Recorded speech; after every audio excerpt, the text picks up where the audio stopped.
Welcome back to my underground laboratory.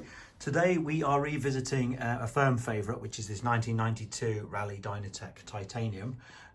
This little update concerns rebuilding the rear wheel, and you'll see why in a minute, and more perhaps of interest to viewers who are from the 90s is I can't believe I haven't yet talked about the insane craze for aftermarket purple anodised parts and accessories.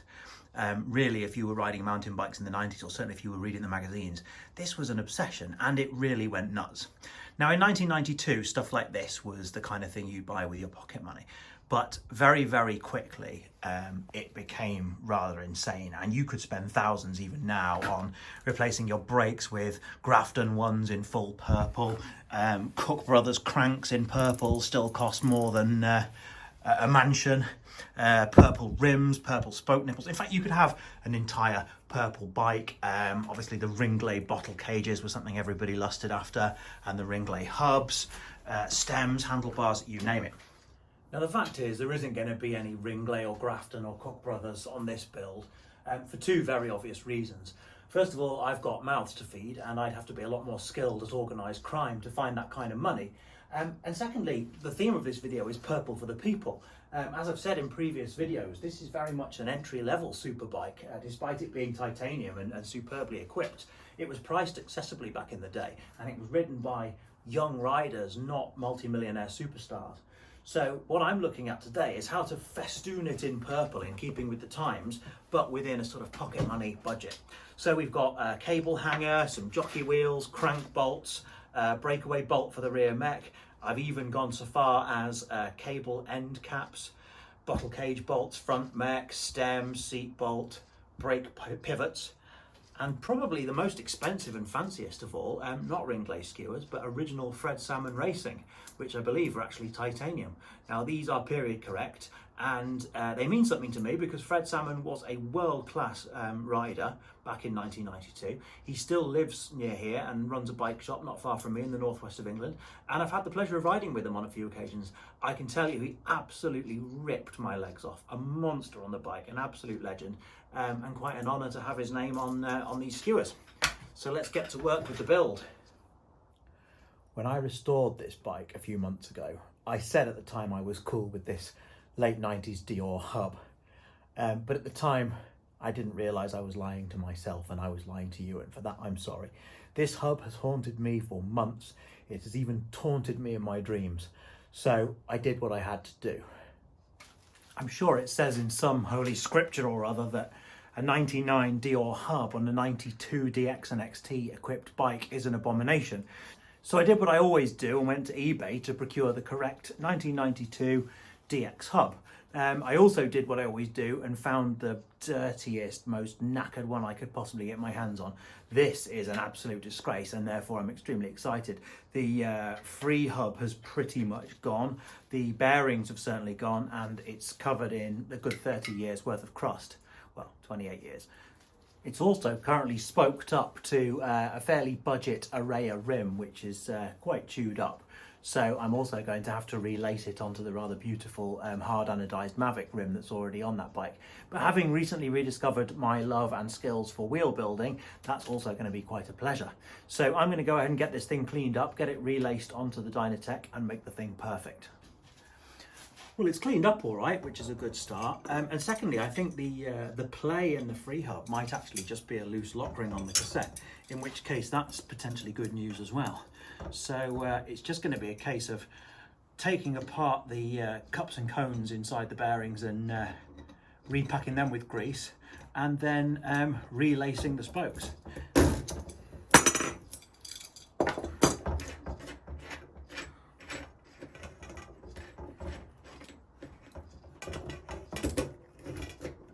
Ugh. Well, it's greasy, but oh no, there's a lot of play in that. Right, that's going to be a disassembly job, something for me to enjoy.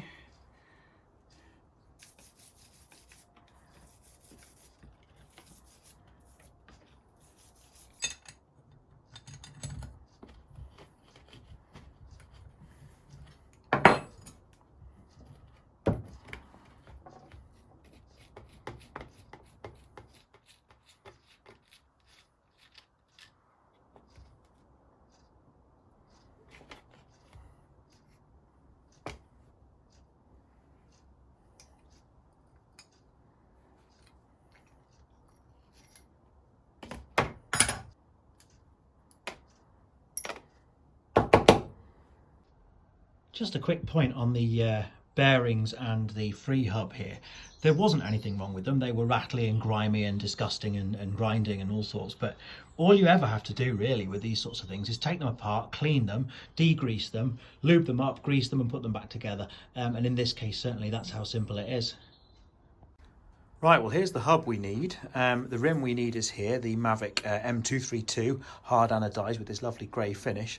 And this abomination here, this monstrosity, will be going into the box of unloved bike parts. Now nobody, I assume, is going to want to watch me painstakingly replacing 32 spokes, so using the magic of editing, I'm just going to jump ahead to the new wheel and then we can get to the purple stuff. There it is. It's nowhere near as smooth or as pretty as the XTR ones I built on my last video, but most importantly, it is correct.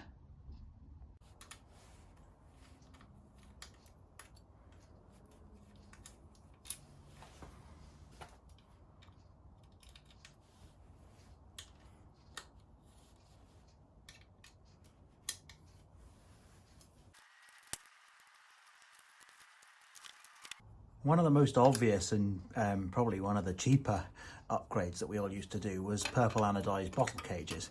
But actually I quite like this original Zafal one, and I think the contrast of the silver against the purple kind of goes with the original graphics.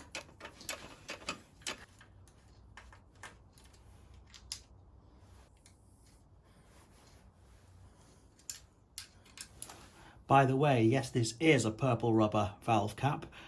Also one of my absolute favourite finds off the internet. It's not original, I'm sure. It didn't exist in 1992, but it matches the Ogre handlebar grips, and I absolutely love it.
And here's the finished article. It's still one of my favourite vintage builds, this one. I think it's got just the right mix of sort of scruffy bits and battle scarring and sort of balanced out with immaculate and shiny parts. And of course now, not exactly festooned in purple, but just that little bit of bling-a-ding-ding has really given it a lift.